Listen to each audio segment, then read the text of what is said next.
Now, I intentionally damaged the wire as a sample just to show you what would happen if the wire was torn, stretched, if something was damaged in any way, the ends was damaged in any way, maybe from someone who was inexperienced. You could always just clip it, and that would give you a fresh platform to start from. And I would use the stripper.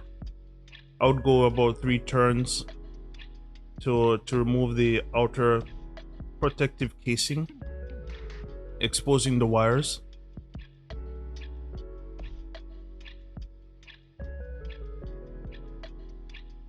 Now you would organize the wires based on the requirements of the keystone.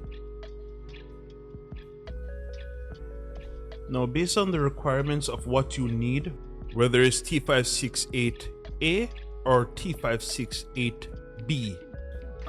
B is the standard of what people would normally use for our standard network. So that's what I'm going with today. And on the line, you can see A and you can see B. So based on the one that you want, this is a Cat 6. And I'll have a picture up for you right now. So it's color coded and coded by number. When you're organizing the wire mapping of your connector, you would normally see 1 to 8. And in this, you'll see 1, 2, 5, 4, 8, 7, 3, 6. You shouldn't be scared of that. That's completely okay. That's fine. You should just go ahead anyway and follow the mapping of the keystone. The pins will match up on the end and you won't have a problem.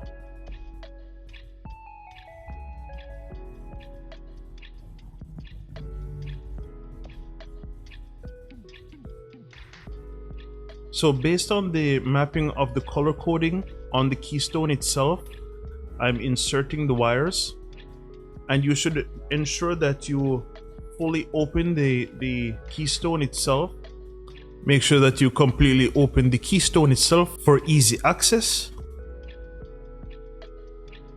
Currently I'm using a toolless RJ45 keystone jack. It doesn't require a punch down tool, and it's all done by hand, which I find far easier. I'm leaving it this long for an example for you to use and understand what I'm doing.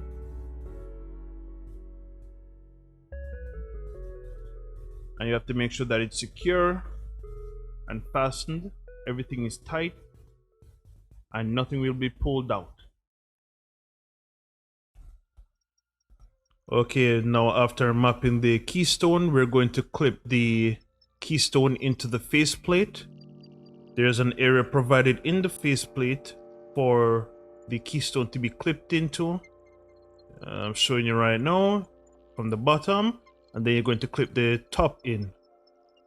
I'm having a little bit of a difficulty, but I got it in. And then you're going to check the port if everything is aligned and not upside down. I simply took it and did the same thing on the other side because there's 2 ports, but there's no point of showing it since I already showed an example of what to do. And I would simply screw the face into the external box using the provided screws. Here they are, 2 screws.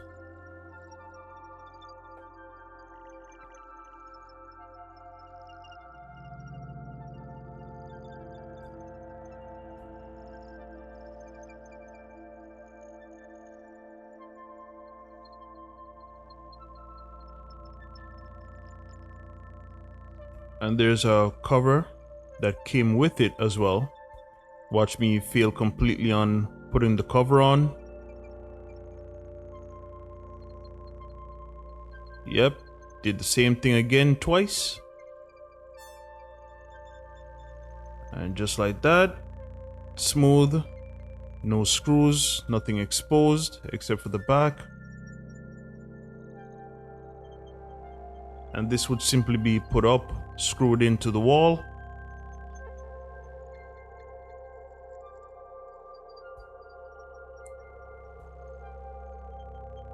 and we cannot forget to ensure that we test it to make sure that it's fine.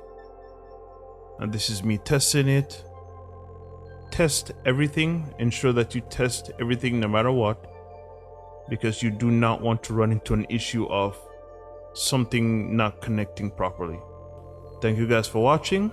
Like and subscribe, leave a comment, and until next time.